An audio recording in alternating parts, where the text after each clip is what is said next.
Thus the heavens and the earth were finished, and all the host of them. And on the seventh day God finished his work that he had done, and he rested on the seventh day from all his work that he had done. So God blessed the seventh day, and made it holy, because on it God rested from all his work that he had done in creation. These are the generations of the heavens and the earth when they were created, in the day that the Lord God made the earth and the heavens.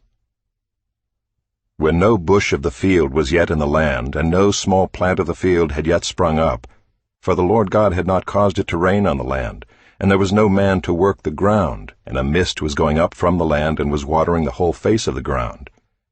Then the Lord God formed the man of dust from the ground, and breathed into his nostrils the breath of life, and the man became a living creature.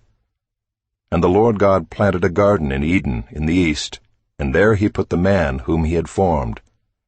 And out of the ground the Lord God made to spring up every tree that is pleasant to the sight, and good for food. The tree of life was in the midst of the garden, and the tree of the knowledge of good and evil.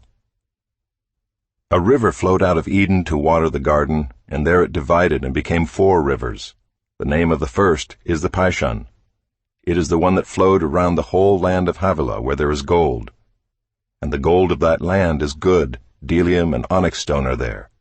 The name of the second river is the Gihon. It is the one that flowed around the whole land of Cush. And the name of the third river is the Tigris, which flows east of Assyria.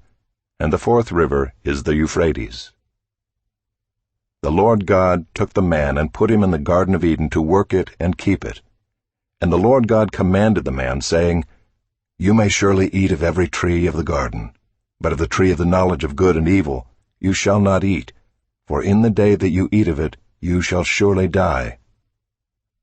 Then the Lord God said, It is not good that the man should be alone. I will make for him a helper fit for him. Now out of the ground the Lord God had formed every beast of the field and every bird of the heavens, and brought them to the man to see what he would call them. And whatever the man called every living creature, that was its name. The man gave names to all livestock and to the birds of the heavens and to every beast of the field. But for Adam there was not found a helper fit for him. So the Lord God caused a deep sleep to fall upon the man, and while he slept, took one of his ribs, and closed up its place with flesh.